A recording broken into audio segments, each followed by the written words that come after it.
Alexander Guerrero, sábado 8 de septiembre.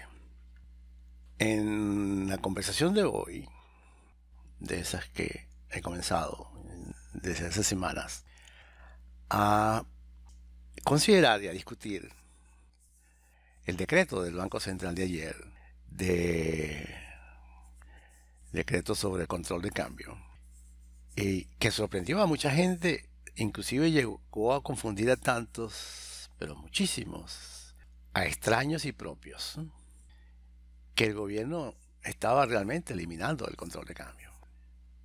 Sabemos por definición que el gobierno está sentado sobre una plataforma de controles. Es su naturaleza. No creen en una sociedad de libre mercado, creen en un Estado grande y a través del Estado ejercen los controles por vía inclusive legal, cuando son legales. Sabemos que el gobierno está en una plataforma absolutamente inconstitucional en términos de gobierno y de Estado de Derecho. No hay rule of law que podamos creer que gobierna inclusive los controles. Nada de eso.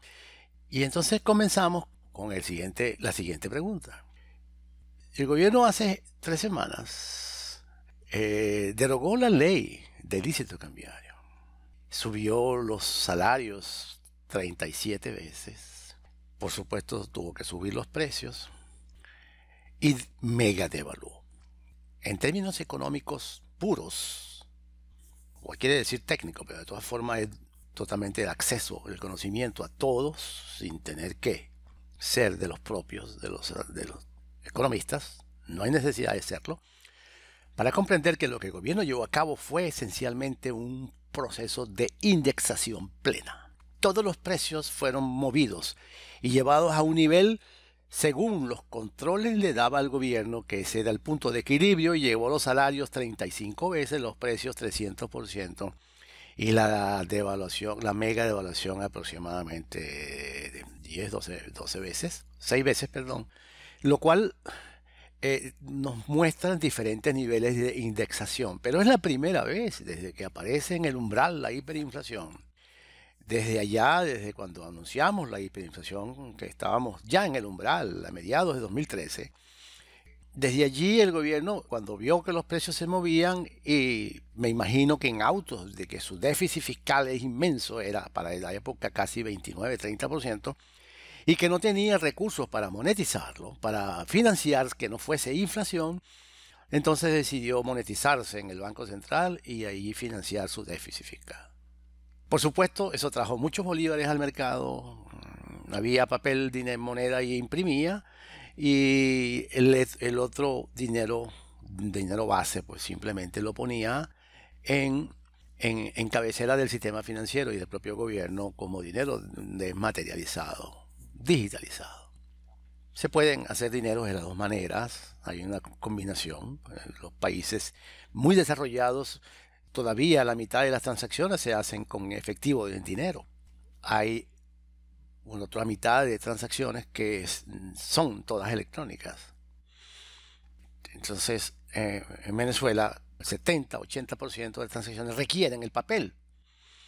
Pero por razones de maulismo del gobierno, de deudas que no paga, pues las empresas que fabrican el papel, que es la parte más importante del dinero a la hora de imprimir, pues no le fían al gobierno. E inclusive hay una empresa, Crane Currency, que tuvo que tirar a pérdida de 325 millones de dólares de deuda del gobierno venezolano en papel.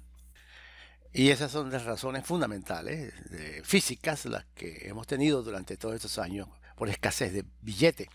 Y ha hecho que un billete denominado, digamos, cuando el cono anterior denominado un billete con 4 ceros, era comprado en el mercado a dos veces, 3 veces su valor en la cual viene ese billete denominado. O sea que la gente está en condiciones de pagar 4 veces por un billete para comprar lo mismo. En el fondo, ¿qué es lo que está ocurriendo? Que la devaluación de la moneda es mayor de lo que está mostrando inclusive el dólar paralelo. Que hasta ahora, pues el mercado del dólar paralelo es el espejo de lo que, cómo está, qué está pasando con la moneda venezolana, qué pasa con el bolívar.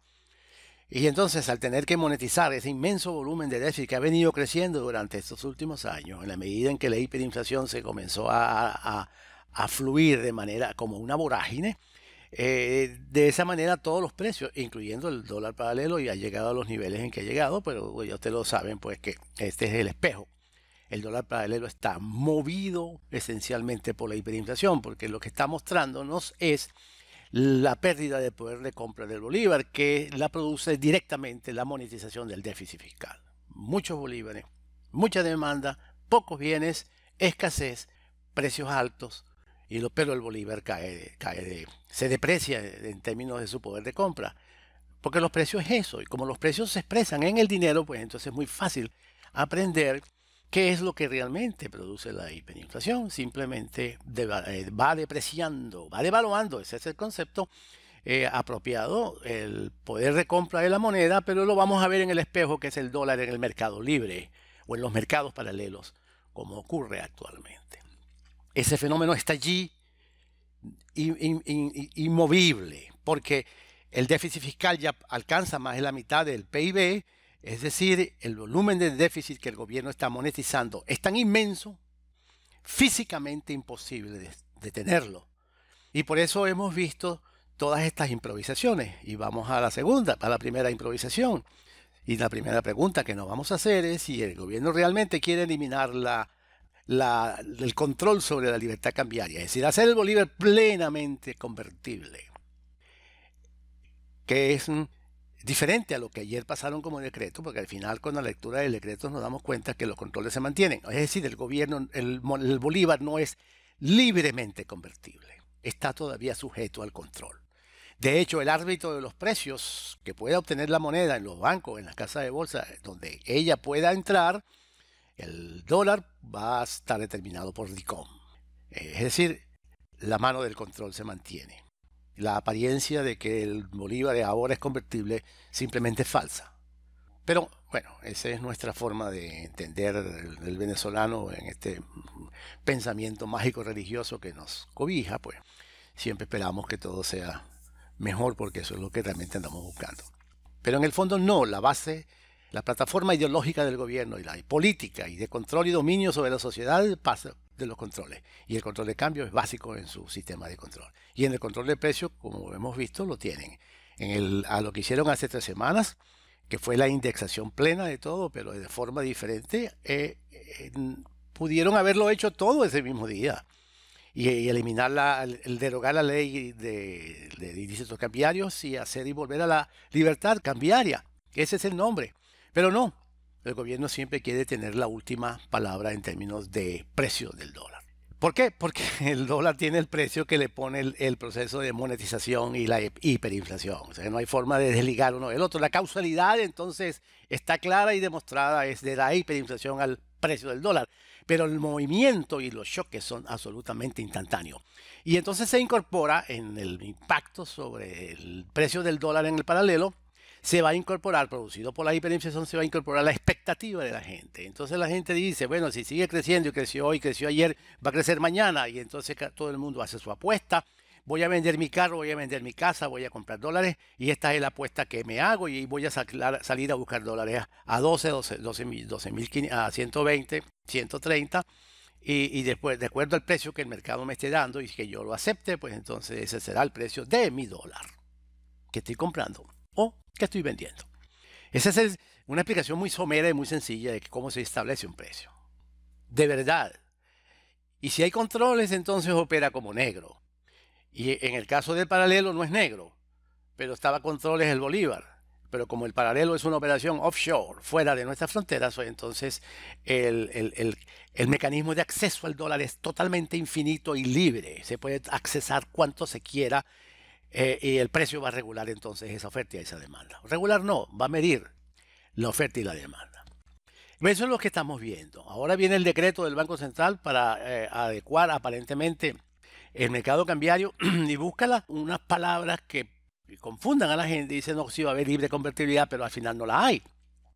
Porque en el decreto no se explican entonces las letras chiquitas cómo que va a operar el sistema. Lo que dice claramente el decreto, y voy al tema concreto, es simplemente Yo lo he llamado una especie de retorno sutil a Cadivi.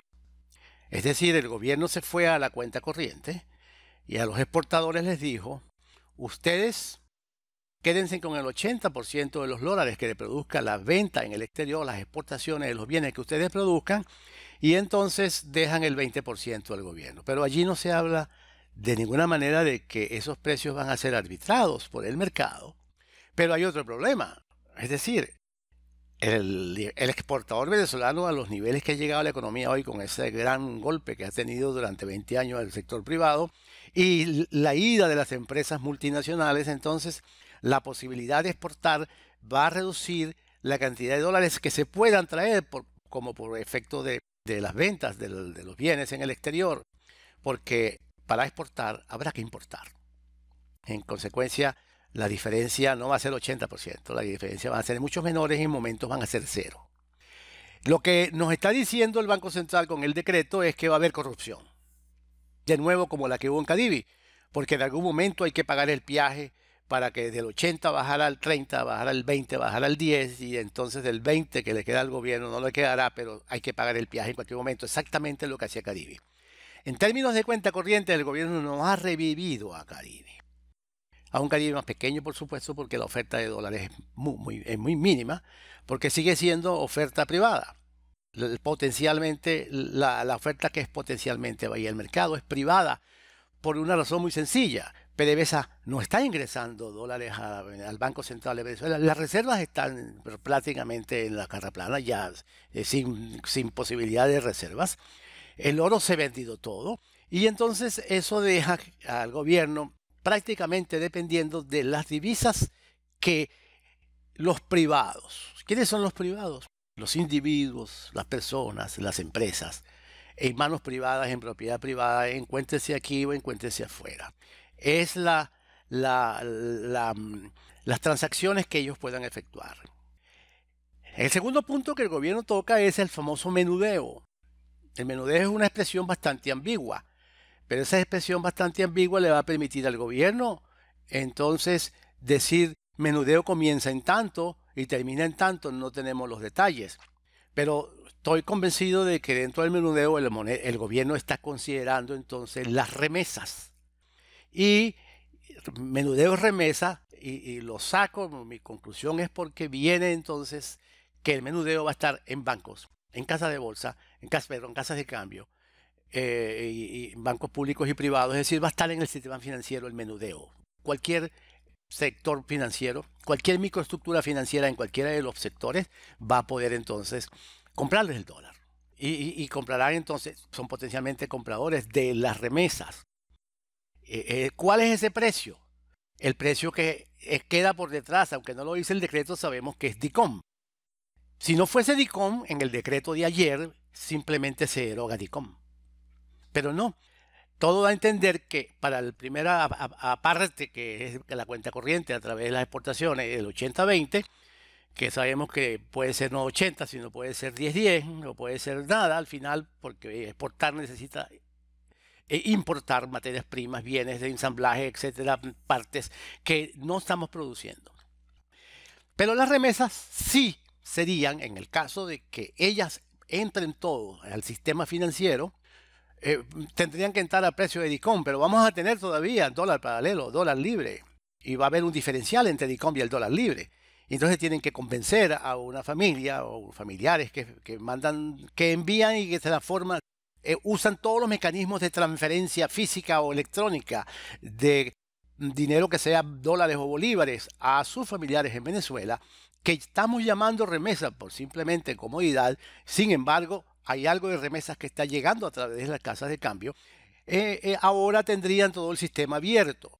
La sede que el gobierno tiene de las remesas es tan grande y es una cacería montada sobre ellas, porque las remesas se consideran las venezolanas la segunda más grande del continente después de México. En cuestión de 3-4 años hemos llegado a un nivel de remesas tan importante que pudiera estar este año en 5.000 millones de dólares. Imagínense, más de lo que el petróleo produce. Nadie eso lo iba a creer si lo hubiésemos dicho hace un año atrás.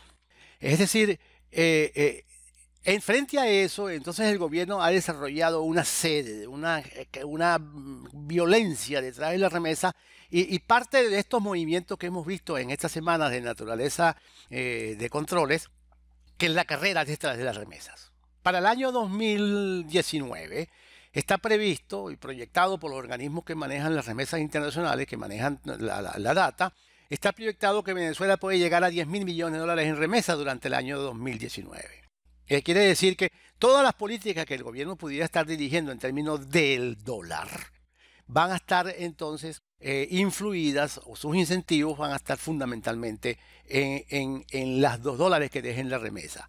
Yo les recomiendo a los venezolanos que sigan utilizando los sistemas antiguos, los sistemas, el Hawala, que es el sistema más primitivo de viaje, de movimiento del físico, no del electrónico, que simplemente no se mueve el dinero físico y tampoco se hace el electrónico. En aquella época no existía, pero ahora se hace el electrónico y entonces eso crea mecanismos para transmitir dinero y poder comprar y vender a los precios que el mercado nos esté dando, porque el precio que el mercado, que el gobierno está colocando en el DICOM va a ser mucho menor que el precio que se está dando en el paralelo, y lo es hoy casi ya 100%, desde hace 3 semanas.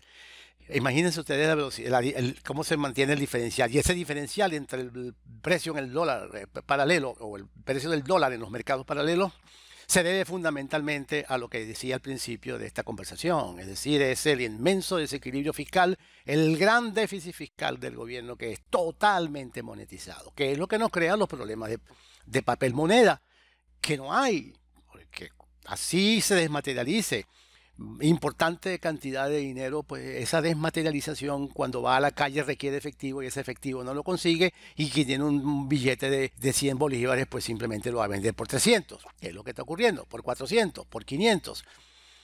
Es decir, ese precio que usted pagó es realmente el precio que pudiera estar marcando el dólar paralelo.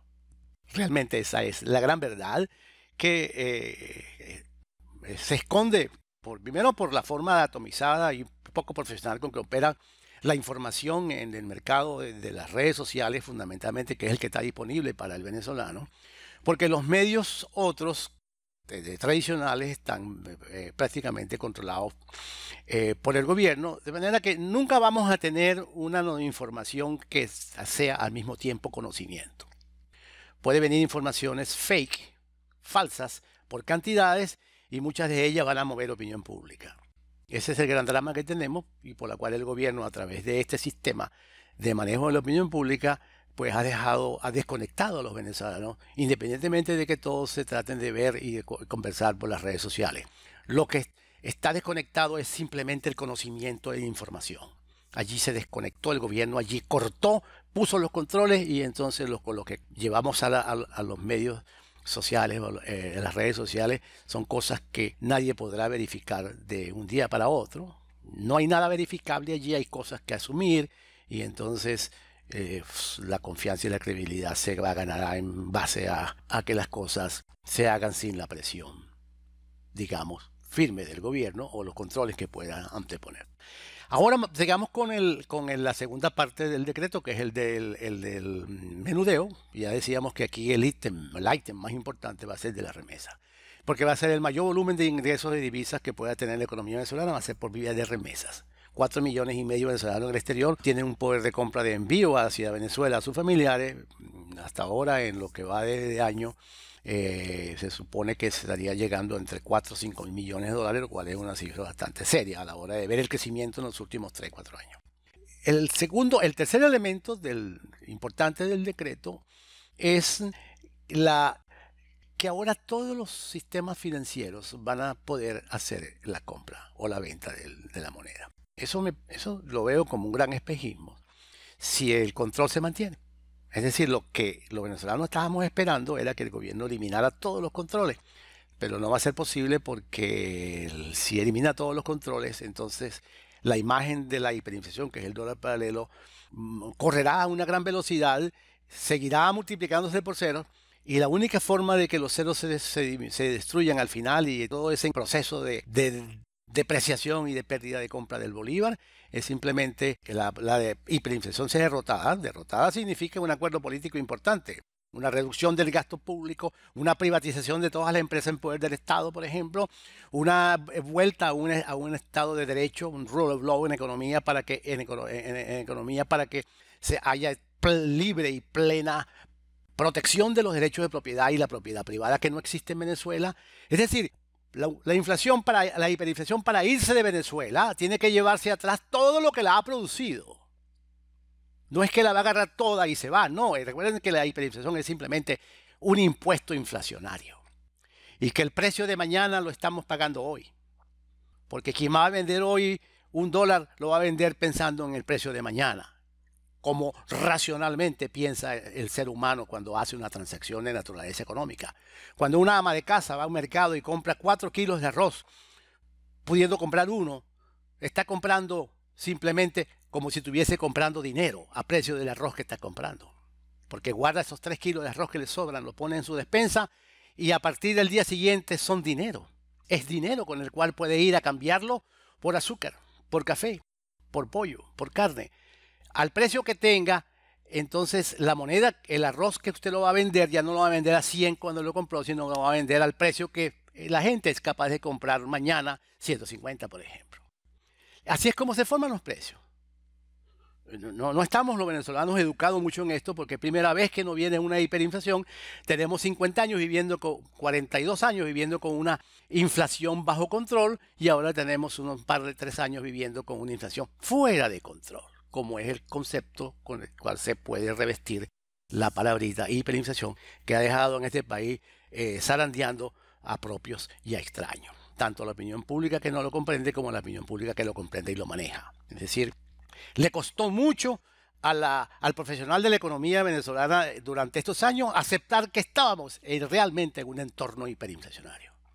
Y entonces aparecían los medios de comunicación y aparecían la opinión pública que conoce del tema a decir la hiperinflación llegó hoy, no llegó esta tarde, llegará mañana a las 10 de la mañana, no llega la semana que viene. No, nada de eso. Estaba aquí con nosotros haciendo estragos. Recordemos que el estrago esencial que hace una hiperinflación es ese empobrecimiento. 72% del venezolano vive de salario mínimo. Eso no lo hacía antes. Antes estaba entre el 45 y 50% y ha venido subiendo esos términos. Lo que quiere decir que nos hemos empobrecido varias veces. Porque lo que tenemos es el salario mínimo en dólares ya sabemos qué es. Fíjense nada más lo que ha ocurrido. Desde el día en que subieron los salarios en el decreto y el tiempo que han tardado en materializarlo, que son 3 semanas aproximadamente, desde ese día el salario ese de 1.800 bolívares, ciudadanos, ya ha perdido el 66% de su valor, de su poder de compra. Es decir, ese salario está comprando 3 semanas después de haber sido impuesto por decreto, está permitiendo comprar únicamente el 40% de lo que compraba hace 3 semanas. Todavía el gobierno zapatea y no aterriza porque no puede soltar los controles y vamos a una sociedad sin controles, pero tiene que entonces entrar por el aro de tener que restablecer las libertades económicas, la protección de la propiedad privada, un marco jurídico de mercado, la sociedad de mercado libre, porque si no, no vamos a operar. Y por supuesto, la gran masiva privatización. Es decir, un programa, una cosa totalmente distinta a lo que es el socialismo. Simple capitalismo, así como suena. Propiedad privada, libre precios y mercado, y todo el mundo a trabajar y a sudar la gota de sus ingresos y de sus ganancias. Y entonces la ganancia será un lucro, lógico, por supuesto. Todos estarían incentivados a ganar en la economía. Ese es el gran cambio que hay que producir en la sociedad venezolana. Propiedad, libertad y conservación de la vida. Sin eso no hay progreso económico, sino esta cosa que hemos tenido a lo largo de estos años. Muchísimas gracias.